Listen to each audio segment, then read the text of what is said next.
किसी काम में सफलता नहीं मिल पा रही है, घर में अकाल मृत्यु है या लगातार रोग बना हुआ है, किसी को घर में कलह है, अशांति है, आर्थिक संकट है, तो बिल्कुल आप किसी योग्य पंडित जी से मिलिए और उसका उपाय ढूंढिए और आप इस समस्याओं से निजात पा सकते हैं। जितना देर करेंगे उतना ही हानि होगा और ये हानि बहुत बड़ा भी हो सकता है, जैसे जो हानि मैंने झेली है, जो कि वो कभी लौट कर नहीं आ सकते। जय श्री राम दोस्तों, स्वागत है आप सभी का मेरे ब्लॉग चैनल पर। और चूंकि मैं बहुत दिनों से ब्लॉग नहीं डाल पा रही हूँ, जिसके बहुत सारे रीजंस हैं, हो सकता है मैं आगे किसी वीडियो में आप लोगों से शेयर करूँ या आप लोगों से कोई उपाय या कोई रास्ता जानने की कोशिश करूँ अपने समस्याओं के समाधान के लिए। लेकिन फ़िलहाल आज मैं एक छोटा सा वीडियो डाल रही हूँ जो कि हो सकता है मेरे बहुत सारे दोस्तों के काम आए। जैसे होता क्या है ना कि हमारे लाइफ में ना प्रॉब्लम्स कभी ख़त्म ही नहीं होती, हम दिन रात प्रॉब्लम से जूझते रहते हैं, पर हमें ये पता नहीं चलता कि आखिर ये समस्याएं हमारे साथ ही क्यों लगी रहती हैं। क्योंकि बहुत सारे लोग ऐसे हैं जो काम वो करते हैं, उसमें सफल होते हैं, हंसी खुशी फैमिली के साथ रह पाते हैं। लेकिन बहुत सारे लोग ऐसे भी होते हैं कि बेचारे कमा भी रहे हैं लेकिन फिर भी आर्थिक संकट बना हुआ है, यानी कि जैसे 1 रुपया कमा रहे हैं, 1.5 रुपया खर्च हो रहा है, परिवार में अशांति बनी हुई है, कोई भी काम सफल नहीं हो पा रहा है, बच्चे हैं या कोई भी इंसान जो बिजनेस में हाथ डाल रहा है या फिर जो स्टूडेंट हैं पढ़ाई कर रहे हैं, एग्जाम्स वगैरह दे रहे हैं, फिर भी थोड़े थोड़े मार्क्स से वे पीछे रह जा रहे हैं, सफल नहीं हो पा रहे हैं। तो ऐसी क्या आखिर बाधाएं हैं जो कि बहुत कोशिश करने के बाद भी किसी को सफल नहीं होने देती हैं।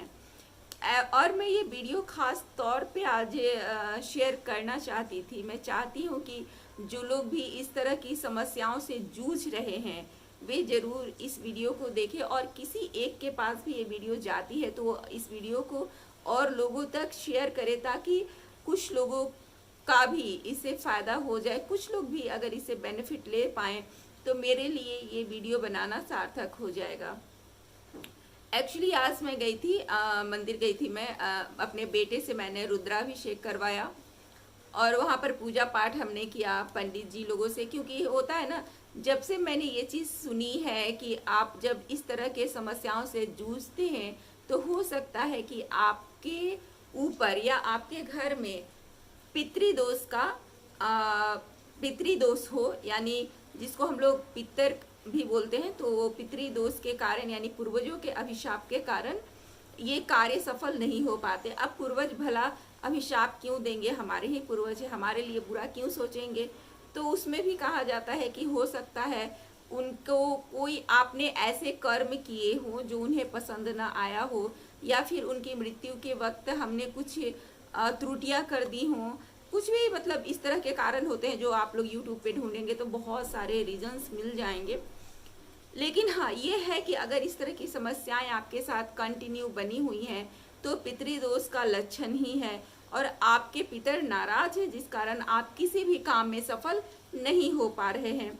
तो फिलहाल मुझे तो अभी ये लगा कि सावन है, सावन कुछ दिन बचा हुआ है तो रुद्राभिषेक करवा लें। और चूंकि मेरा बेटा तो छोटा है, फिर भी लगा कि चलो, जैसे आप में से बहुत सारे दोस्तों को मालूम ही है कि शान के पापा नहीं हैं, यानी मेरे हस्बैंड नहीं हैं, तो बहुत मन में एक डर बना रहता है कि अब आगे एकमात्र सहारा मेरा बेटा ही है, हालांकि अभी वो बहुत छोटा है, तो उस पर कोई विपत्ति ना आए, कोई समस्या उसके साथ ना हो। तो बोले कि चलो उसके हाथ से ही रुद्राभिषेक करवा देते हैं। पंडित जी लोग से बात की, बोले कि हाँ हो जाएगा, कोई दिक्कत नहीं, आप भी साथ में रहिएगा। तो इस कारण आज उसको लेकर गए। लेकिन बहुत कुछ हम पढ़े, बहुत कुछ जाने। हम चूँकि हम पटना में रहते हैं और पटना के स्टेशन स्थित महावीर मंदिर, जो लोग पटना बिहार में रहते होंगे या जो लोग जानते होंगे, तो बहुत ही प्रसिद्ध मंदिर है। हम वहाँ भी गए, वहाँ भी लोगों से बात किए, फिर और भी कुछ मंदिर में हम गए और लोगों से बात किए। तो वही बताते हैं कि आपको इसका उपाय करना होगा। और उपाय में बहुत कुछ वो बताएं, घर में पूजा पाठ का भी जो बताएं, तो हालांकि बजट बहुत ज़्यादा है, तो मेरे लिए थोड़ा सा चिंता का विषय है कि वो पूजा मैं घर पे करवाऊं, या क्योंकि कमाने वाला कोई है नहीं, तो बहुत ही लिमिटेड सोर्स में काम करना पड़ता है, चलाना पड़ता है। तो इस वजह से थोड़ा खर्च का जब टाइम आता है तो सोचना ज़रूरी हो जाता है। और नहीं तो फिर वो बोले जैसे 29 तारीख से 29 सितंबर से पितरपक्ष शुरू होगा, और गया जी में पिंडदान होता है, देश विदेश से लोग आते हैं पिंडदान करने, तो वहाँ पर भी पितरों के निर्मित आप वहाँ पर पिंडदान कर सकते हैं, पूजा पाठ कर सकते हैं। ये सब का उपाय वो बताएं, कुछ लोगों का एड्रेस फ़ोन नंबर वगैरह दिए कि वहाँ जाइएगा, थोड़ा सा रियायत मिल जाएगा और आप करवा लीजिएगा। तो ये सब तो है, अब देखिए क्या करवा पाते हैं, क्या होता है नहीं होता है। लेकिन आप लोगों से निवेदन है कि आप लोग के साथ अगर इस तरह की समस्याएं बनी हुई हैं तो ज़रूर पितृदोष का उपाय कीजिए। और कुछ पितृदोष का उपाय जो कि सरल है, बहुत ज़्यादा खर्च जिसमें नहीं है, और वो उपाय मैं खुद करने वाली हूँ। नेक्स्ट मंथ जब पितृपक्ष शुरू होगा तो उस समय, उस दौरान मैं ये उपाय करूँगी, जो कि पंडित धीरेन्द्र कृष्ण शास्त्री महाराज, जो कि बागेश्वर धाम महाराज से प्रसिद्ध हैं, लोग जानते हैं उन्हें, उनके ही श्रीमुख से मैंने ये सुनी है कि पितृदोष के लिए कुछ जो उपाय वो बताते हैं। तो उसमें श्रीमद् भागवत कथा का पाठ है जो कि आप घर में रखवा सकते हैं, अगर आप कर सकते हैं तो, अगर आपके लिए संभव हो तो। या फिर आप ब्राह्मणों को भोजन करवा सकते हैं अमावस्या के दिन।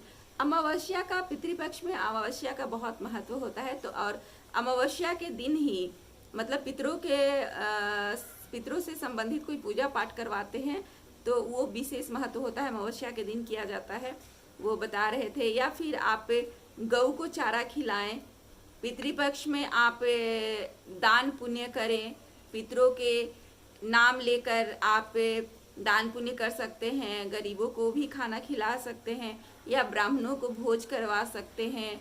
बहुत कुछ ऐसे उपाय हैं जो कि पंडित धीरेन्द्र कृष्ण शास्त्री यानी कि बागेश्वर धाम के गुरु जी के चैनल से आप लोग को जानकारी भी मिल जाएगी, और मैंने भी वहीं से सुना है, इस वजह से मैं आप लोग को बरगला नहीं रही हूँ।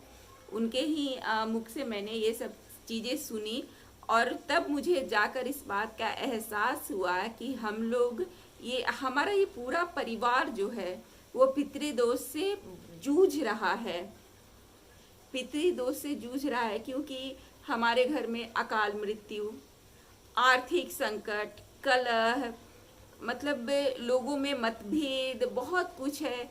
और मैं हमेशा भगवान से यही प्रार्थना करती हूँ कि सबको सद्बुद्धि मिले, सबका आर्थिक विकास हो, पारिवारिक विकास हो, सबका कल्याण हो। लेकिन कुछ ऐसे उपाय होते हैं जो हमें करने पड़ते हैं, और ख़ास तौर पे मैंने ये देखा है कि मिडिल क्लास फैमिली में लोग कमाते खाते हैं, खुश रहते हैं, मतलब इन बातों पे उधर ध्यान नहीं जाता है, मेरा भी नहीं जाता था। लेकिन जब से बहुत सारी समस्याओं ने मुझे घेर लिया है तो मुझे लगता है कि इसका उपाय ढूंढें, और उपाय में मैंने जब पता किया तो ये चीज़ें बिल्कुल साफ तौर से उभर कर आई कि पितृदोष बहुत ही ज़्यादा हम लोगों के यहाँ पितृदोष है, जिसका उपाय करना बहुत ज़्यादा ज़रूरी है, नहीं तो बहुत आगे चलकर भी समस्याएं हो सकती हैं। क्योंकि हमारे घर में जो ईशान के पापा और फिर एक हमारे भतीजे हैं, उनकी इस तरह से मतलब थे, तो इस तरह से अचानक 6 महीने के अंदर दोनों की मृत्यु हुई है। घर में बहुत अशांति है। तो वही है कि मैं तो इसके बारे में सोच रही हूँ कि उसका उपाय मैं करूँ, जो भी करना है और जल्दी करूँ। मेरे साथ भी है, बहुत सारी कोशिशों के बाद भी मैं किसी भी चीज़ में कामयाब नहीं हो पाती हूँ। तो ये सब चीज़ें हैं, अब मुझे उसका समाधान ढूंढना है। बहुत सारे उपाय बताए गए हैं जिसमें मैं देखती हूँ कि क्या कर सकती हूँ, मेरे से क्या सक्षम, मैं जितना रह पाऊँ और कर पाऊँ वो मैं करूँगी। लेकिन आप लोगों से भी हाथ जोड़ के निवेदन है कि इसको आप ना हल्के में मत लीजिए, क्योंकि कहा जाता है ना कि जिस पे बीतती है ना वही जानता है कि वो दुख और दर्द क्या होता है, और कोई नहीं जान सकता है। कहा जाता है ना, जातन लागी वो तन जाने, दूजा कोई क्या पहचाने। तो जो दर्द, जिस दर्द से मैं जूझ रही हूँ, तो वो भगवान न करे किसी के ऊपर वो बाधाएं आए, उतना दुख वो झेले। इसलिए किसी को भी ऐसा लगता है कि ये सब जो लक्षण है कि आपको किसी काम में सफलता नहीं मिल पा रही है, घर में अकाल मृत्यु है, या लगातार रोग बना हुआ है किसी को, घर में कलह है, अशांति है, आर्थिक संकट है, तो बिल्कुल आप किसी योग्य पंडित जी से मिलिए और उसका उपाय ढूंढिए, और आप इस समस्याओं से निजात पा सकते हैं। जितना देर करेंगे उतना ही हानि होगा, और ये हानि बहुत बड़ा भी हो सकता है। जैसे जो हानि मैंने झेली है, जो कि वो कभी लौट कर नहीं आ सकते। जो लोग चले गए ना वो लौट कर नहीं आ सकते, बस हम रो सकते हैं या अभी उसके लिए उपाय ढूंढ सकते हैं। तो मुझे तो करना है, बस आप लोगों से यही निवेदन करना था कि अगर किसी के साथ भी इस तरह की समस्याएं हो रही हैं तो प्लीज़ उसका उपाय जल्द से जल्द करें। पितृदोष को कभी भी हल्के में ना लें, बहुत भारी नुकसान उठाना पड़ सकता है। बस आज के लिए इतना ही। और जो लोग भी देखते हैं नए होंगे तो प्लीज़ अगर मेरी वीडियो पसंद आ रही हो तो चैनल को सब्सक्राइब कीजिएगा, मुझे सपोर्ट कीजिएगा, क्योंकि सच में मुझे आप लोगों के सपोर्ट की बहुत ज़्यादा आवश्यकता है। और देखती हूँ तो फिर मैं कुछ मेरे पर्सनल रीजंस भी हैं जिस कारण वीडियो नहीं बना पा रही हूँ, तो मैं आप लोगों के साथ शेयर भी करना चाहती हूँ कि क्या ऐसी बातें हैं। फिलहाल आज के लिए इतना ही, लेते हैं विदा और मिलते हैं फिर नेक्स्ट वीडियो में। होपफुली आप मेरी बातों को समझेंगे, मेरे दर्द को समझेंगे, और अगर आप लोग इस समस्या से जूझ रहे हैं तो उसका तत्काल उपाय करेंगे। जय श्री राम, जय श्री हनुमान जी महाराज।